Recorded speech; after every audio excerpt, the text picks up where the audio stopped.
రెండవ రాజుల గ్రంథం 18వ అధ్యాయం 15వ వచనం నుంచి 19వ వచనం వరకున్న విషయాన్ని మరొకసారి నేను చదువుతాను, మీరు జాగ్రత్తగా వినండి. యెహోవా సన్నిధిని ఇట్లని ప్రార్థన చేసెను.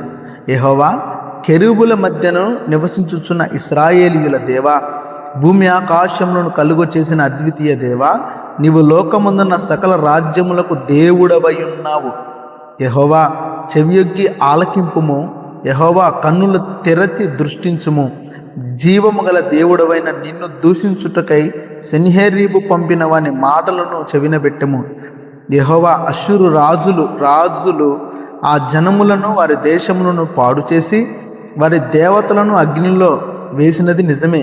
ఆ రాజ్యముల దేవతలు నిజమైన దేవుళ్ళు కాక మనుష్యుల చేత చేయబడిన కర్రలు రాళ్లే గనుక వారు వారిని నిర్మూలము చేసిరి. యెహోవా మా దేవా, లోకమందున్న సమస్త జనులు నీవే నిజముగా అద్వితీయ దేవుడవైన యెహోవావని తెలుసుకున్నట్లుగా అతని చేతిలో నుండి మమ్మను రక్షించుము. ప్రభునామానికి మహిమ కలుగును గాక. ఈ సందర్భం మీకు గుర్తు చేస్తాను. హిజ్కియా రాజుగా ఉన్న కాలంలో అష్షూరు రాజు ఒక తాకిదును సెన్హెరీబ్ అనే తన సైన్యాధిపతి చేత ఇచ్చి పంపిస్తారు. ఏమని మ్యాటర్ ఉంటుందంటే అక్కడ ఏం రాయబడి ఉంటుందంటే, కొంచెం బెదిరించినట్లుగా, కొంచెం కృంగదీసినట్లుగా మాట్లాడుతూ ఉంటాడు. కృంగదీసినట్టు మాట్లాడటం, బలహీనపరచడం, హిజ్కియా రాజుని బలహీనపరచడం, మాటల చేత బాధించటం, కృంగదీయటం, తను హెచ్చించుకొని గర్వంగా మాట్లాడడం అన్నీ రాసి,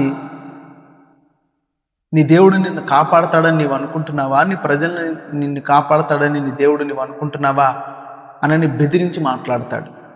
ఆ మాటలు విన్న హిజ్కియా రాజు దేవుని మందిరానికి వెళ్ళి ఆయన పాదాల యొద్ద పడి, ఏ తాకీదైతే హిజ్కియా రాజు చేతికి ఇవ్వబడిందో ఆ తాకీదుని, ఆ శాసనాన్ని యేసయ్య పాదాల యొద్ద మందిరంలో పరిచి అక్కడ ఆయన పాదాల దగ్గర పట్టుకొని ఏడుస్తాడు హిజ్కియా రాజు.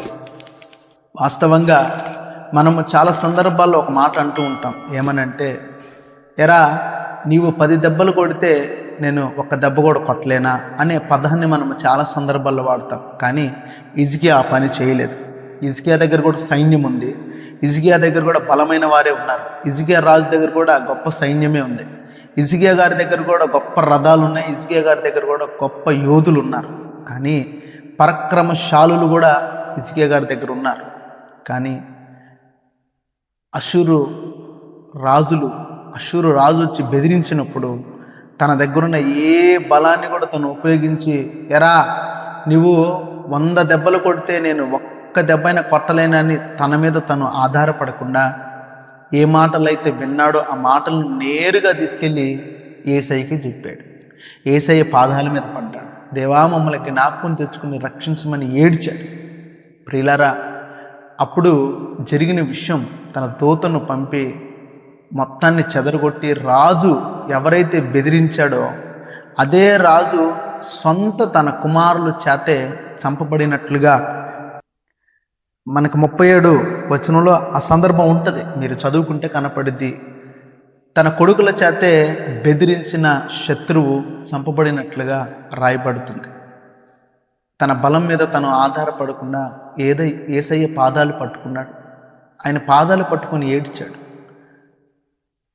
నన్ను రక్షించు ప్రభువా, నా ప్రజలను రక్షించు ప్రభువా అని ఏడ్చాడు. ప్రియులారా, మీరు ఎంతమందిని పాదాలు పట్టుకొని ఎన్ని బెదిరింపులు మీరు వింటున్నారో, ఎవరెవరు మిమ్మల్ని బెదిరిస్తూ ఉన్నారో, ఎవరెవరు మిమ్మల్ని కృంగదీసి మాట్లాడుతూ ఉన్నారో, ఎవరెవరు మిమ్మల్ని బలహీనపరచాలని కోరుకుంటున్నారో, వారు ఎవరైనా సరే, ఎంతటి వారైనా సరే, మీ బలం మీద మీరు ఆధారపడకుండా వచ్చి యేసయ్య పాదాల మీద ఆధారపడి ఆయన బలం మీద ఆధారపడండి. మీ చేతికి మట్టి అంటకుండా కార్యములు చేయుటకు ఆయన శక్తి గల దేవుడు. 4వదిగా ఆయన పాదాల యొద్ద దొరికేది ఏమిటి అనంటే, ఆయన పాదాల యొద్ద గడిపే వారికి దొరికేది ఏమిటంటే ప్రియులారా, విజయము దొరుకుతుంది. ఆయన పాదాల యొద్ద. నీవేదైతే సాధించలేకపోతూ ఉన్నావో ఆధ్యాత్మికంగా, ఆర్థికంగా, ఏ విషయంలోనైనా విజయాన్ని చేకూర్చుటకు ఆయన శక్తి గలవాడు. అది యుద్ధంలోనైనా, ఉద్యోగంలోనైనా, ఆత్మీయతలోనైనా విజయాన్ని ఇచ్చుటకు ఆయన పాదాలు మాత్రమే మనకు సహాయపడగలవు.